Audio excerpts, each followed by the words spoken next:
Rizka Diwanti dengan NIM A1 D1210708. Saya Dina Rizky Diwanti dengan NIM A1 D12108. Baik teman-teman semua, sebelum kita mulai presentasi kita hari ini, alangkah baiknya kita berdoa untuk kemuliaan kita masing-masing. Berdoa mulai.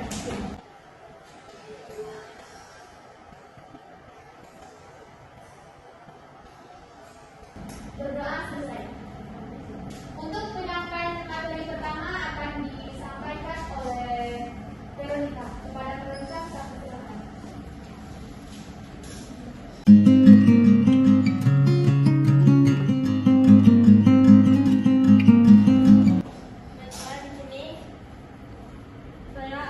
Kami akan membahas yang pertama itu asal muasal bahasa, lalu perkembangan bahasa, teori-teori bahasa, dan yang terakhir fungsi dan manfaat bahasa.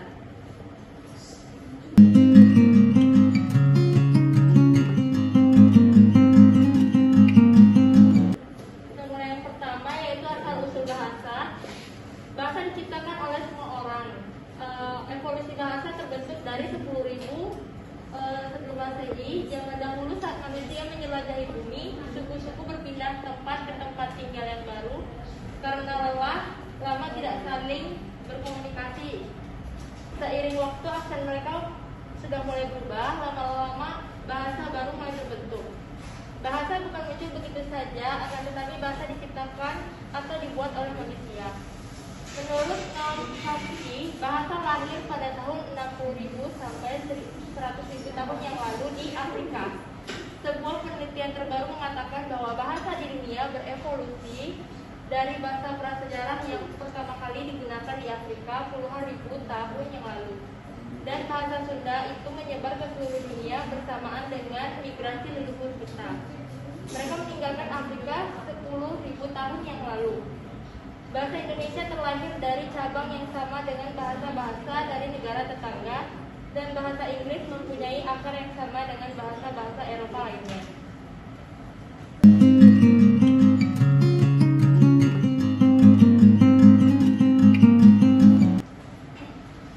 Perkembangan bahasa. Sebelum munculnya bahasa, manusia hanya dapat berkomunikasi yaitu melalui mulut atau dengan gestur tubuh, lalu otak berevolusi sehingga lama-kelamaan kita dapat lebih kompleks dan mulai menamai benda, makanan, hingga situasi bahaya. Kejadian menarik terjadi pada negara Nicaragua pada tahun 70-80-an. Awalnya anak-anak tuli di sana hidupnya sangat tertutup karena belum ada sekolah khusus untuk mereka. Di rumah mereka mempunyai bahasa isyarat sendiri untuk berkomunikasi dengan keluarga mereka. Tetapi saat anak-anak ini mulai masuk sekolah, bahasa mereka berbeda-beda dan tidak ada yang bisa berkomunikasi satu sama lain. Akhirnya setelah beberapa tahun setelah anak-anak tuli itu menciptakan bahasa mereka sendiri. Inilah gambaran proses yang sama menjadi awal lahirnya bahasa di dunia selama ratusan ribu tahun yang lalu.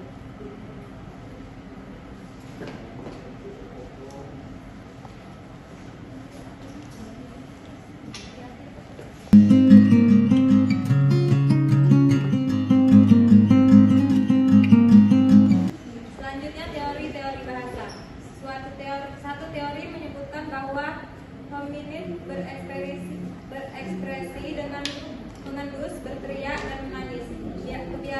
Kebiasaan ini adalah cikal bakal bahasa yang kita gunakan. Yang kedua, bahwa teori yang menganggap bahwa kata-kata pertama bermula dari imitasi dari suara hewan liar atau burung. Yang ketiga, Yoheho, teori yang meyakini bahasa munculnya dari satu kejadian bersama.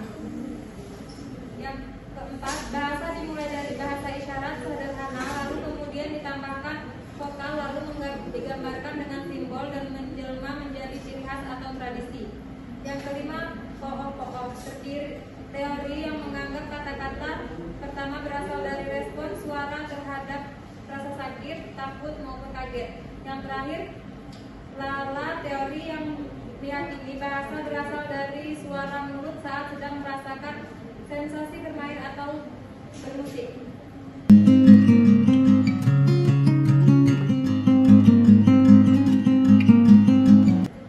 Selanjutnya, fungsi dan manfaat bahasa. Fungsi bahasa mengutarakan isi pikiran dan sarana berkomunikasi dengan sesama manusia. Yang kedua, pembeda antara manusia dengan hewan. Manfaat bahasa. Yang pertama, bahasa dapat membantu kita berekspresi sama manusia. Dan yang kedua, bahasa dapat membantu kita berkomunikasi dengan sesama manusia. Selanjutnya,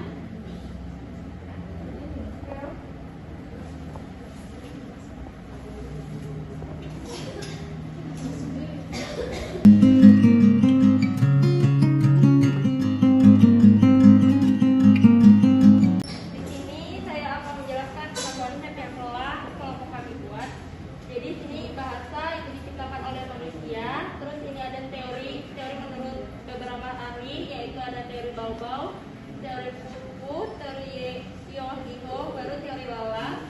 Lalu di sini ada fungsi bahasa, yaitu untuk mengutarakan isi pikiran, sarana komunikasi, dan sebagai pembeda manusia dengan hewan.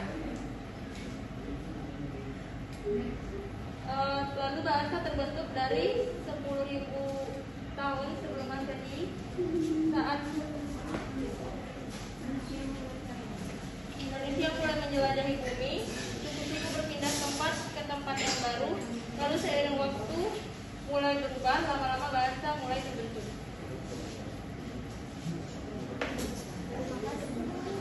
terima kasih kepada kelompok penyaji yang telah membacakan.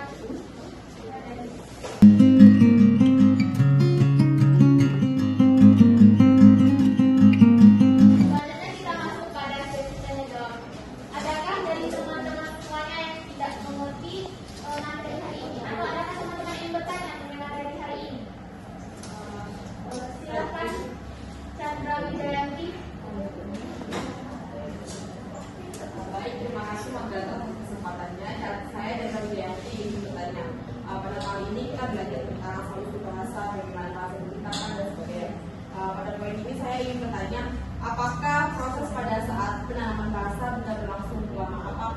Jadi apa yang dimaksud proses pada saat penanaman berlangsung itu seperti apa? Terima kasih. Terima kasih Chandra Wijayanti. Masih adakah dari teman-teman semua yang ingin bertanya mengenai materi hari ini? Silahkan Yesinia.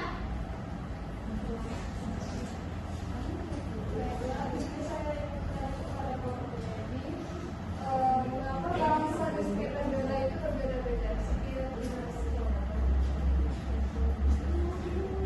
Baik, terima kasih Yesi.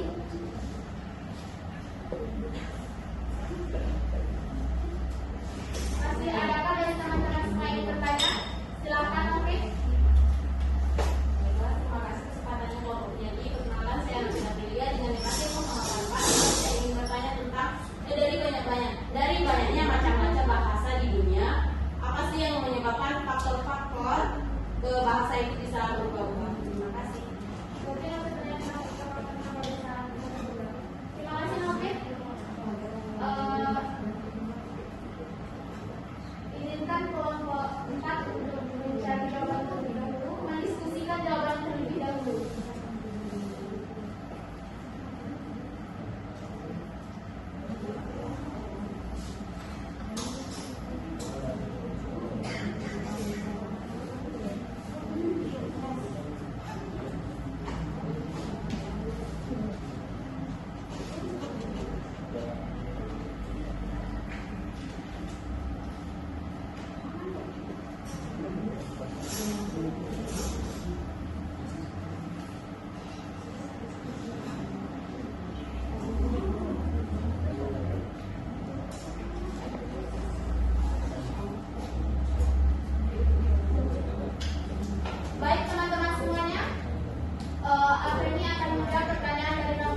seperti contohnya bahasa yang kita gunakan saat ini tentu berbeda dengan bahasa yang digunakan oleh para pendahulu kita maupun oleh generasi kita yang akan datang. Seperti contohnya pada saat ini kita menggunakan beberapa istilah-istilah baru. Mungkin pada saat kita malas melakukan sesuatu, kita menggunakan istilah seperti mager dan sebagainya. Selanjutnya saat kita tidak tahu melakukan hal apapun, kita menggunakan istilah dengan kata gabut dan sebagainya.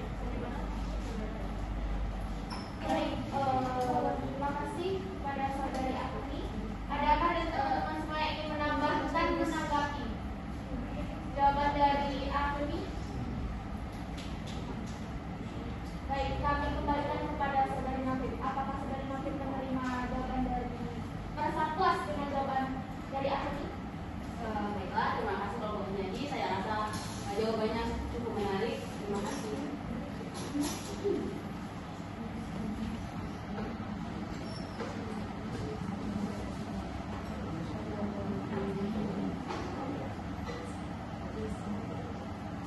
Baik, izin ketua penyaji. Jen menjawab pertanyaan dari Yesenia. Kepada Jen kita persilakan.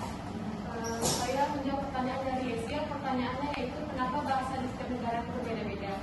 Itu disebabkan oleh isolasi kebudayaan. Jadi sejarahnya dulu nenek moyang kita bermigrasi ke seluruh negara yang ada di dunia untuk mencari sumber makanan agar mereka bisa bertahan hidup. Kemudian selama bermigrasi itu mereka terpisah satu sama lain di wilayah-wilayah yang berbeda. Kemudian mereka membentuk bahasa baru sesuai dengan kondisi alam, sumber makanan, dan mampu hidup di lingkungan sekitarnya. Jadi bahasa itu berbeda karena isolasi kebudayaan. Baik, terima kasih saudari Jen. Apakah ada dari teman-teman semua yang ingin menambahkan atau menanggapi jawaban dari Jen? Baik, saya serahkan kepada Yesenia. Apakah sudah merasa cukup dengan jawaban yang diterangkan oleh Jen?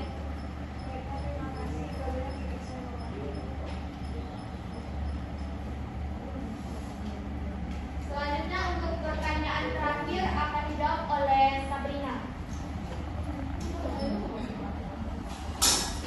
Saya akan menjawab jawaban pertanyaan dari Chandra yang dia mengatakan bahwa apa proses pada saat penamaan benda berlaku lama. Pada saat proses penamaan benda itu kan butuh proses, sama seperti bahasa juga kan butuh proses juga. Jadi ada yang mudah untuk ditentukan. Benda itu penamaan suatu benda itu tuh ada yang mudah untuk ditentukan dan ada yang sulit juga untuk ditentukan. Jadi ada benda yang mudah ditentukan itu seperti benda yang konkret. Konkret itu maksudnya dalam hal dia itu bendanya nyata gitu.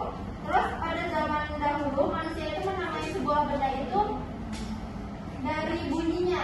Misalnya itu seperti hewan yang menempel di dinding. Kan bunyinya cacat. Jadi dia itu dinamakan cicak.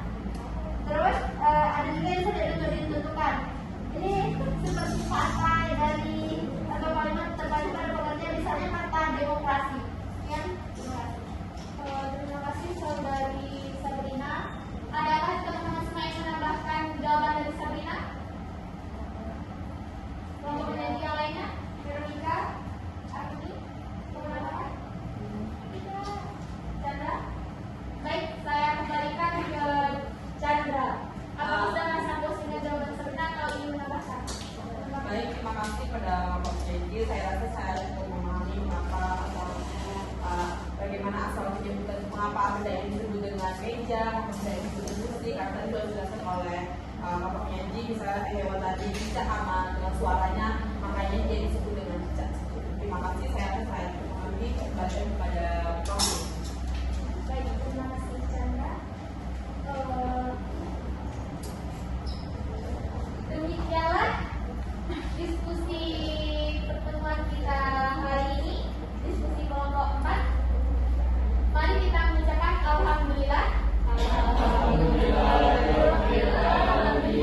Saya di sini selaku moderator bersama teman-teman saya, mohon maaf atas kesalahan dan terima kasih untuk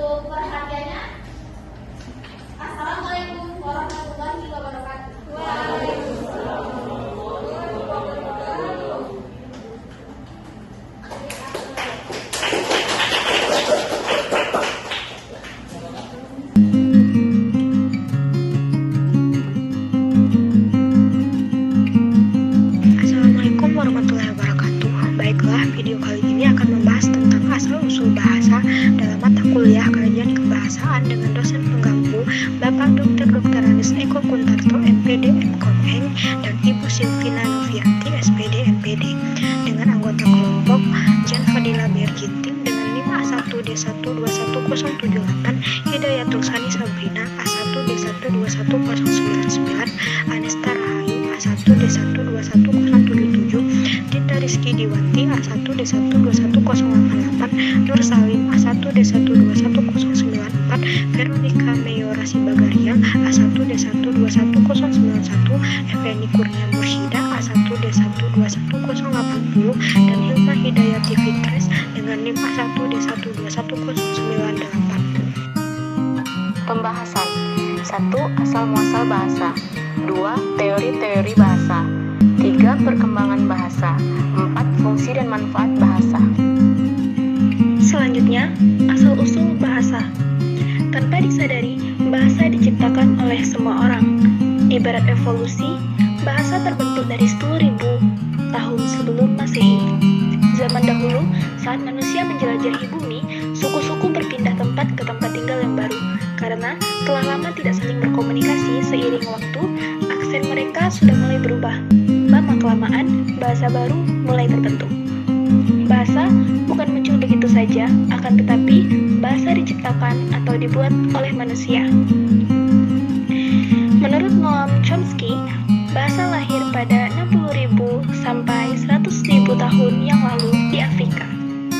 Sebuah penelitian terbaru mengatakan bahwa bahasa di dunia berevolusi dari bahasa prasejarah yang pertama kali digunakan di Afrika puluhan ribu tahun yang lalu, dan bahasa Sunda itu menyebar ke seluruh dunia bersamaan dengan migrasi leluhur kita. Mereka meninggalkan Afrika 10.000 tahun yang lalu. Bahasa Indonesia terlahir dari cabang yang sama dengan bahasa-bahasa dari negara tetangga, dan bahasa Inggris mempunyai akar yang sama dengan bahasa-bahasa Eropa lainnya. Yang kedua ada perkembangan bahasa. Sebelum munculnya bahasa, manusia hanya dapat berkomunikasi yaitu melalui mulut atau dengan gestur tubuh. Lalu otak berevolusi sehingga lama-kelamaan kita dapat lebih kompleks dan mulai menamai benda, makanan, hingga situasi bahaya. Kejadian menarik terjadi pada negara Nicaragua pada tahun 70 sampai 80-an. Awalnya, anak-anak tuli di sana hidupnya sangat tertutup karena belum ada sekolah khusus untuk mereka. Di rumah mereka mempunyai bahasa isyarat sendiri untuk berkomunikasi dengan keluarga mereka. Tetapi, saat anak-anak ini mulai sekolah, bahasa mereka berbeda-beda. Tidak ada yang bisa berkomunikasi satu sama lain. Akhirnya, setelah beberapa tahun setelah itu, anak-anak tuli di Nicaragua menciptakan bahasa mereka sendiri. Inilah gambaran proses yang sama menjadi awal lahirnya bahasa di dunia selama ratusan ribu tahun yang lalu. Teori-teori bahasa. Yang pertama, bahwa hominis berekspresi dengan mendengus, berteriak, dan menangis. Kebiasaan inilah yang menjadi cikal bakal bahasa yang kita gunakan sampai saat ini. Teori kedua, bahasa dimulai dari bahasa isyarat, sederhana, lalu kemudian ditambahkan vokal, lalu digambarkan dengan simbol, dan menjelma menjadi ciri khas atau tradisi. Teori ketiga, bau-bau teori yang kata-kata utama bermula dari teriakan hewan-hewan liar atau burung.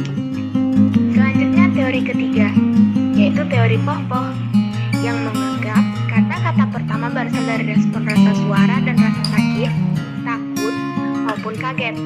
Yang keempat adalah teori Yo-He-Ho, merupakan bahasa yang muncul ketika melakukan kegiatan yang butuh koordinasi.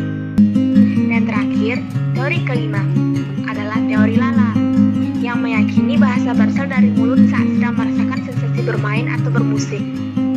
Selanjutnya ada fungsi. Fungsi bahasa yang pertama itu adalah mengutarakan isi pikiran dan sarana berkomunikasi dengan sesama manusia. Dan yang kedua, dengan bahasa inilah yang membedakan kita dengan hewan. Manfaat bahasa. Yang pertama adalah bahasa dapat membantu kita berekspresi sesama manusia. Yang kedua, bahasa bahasa dapat membantu kita berkomunikasi dengan sesama manusia. Sekian penjelasan mengenai asal-usul mulanya bahasa dari kelompok 4. Lebih dan kurangnya kami mohon maaf. Semoga apa yang kami sampaikan dapat bermanfaat untuk kita semua. Terima kasih. Wassalamualaikum warahmatullahi wabarakatuh.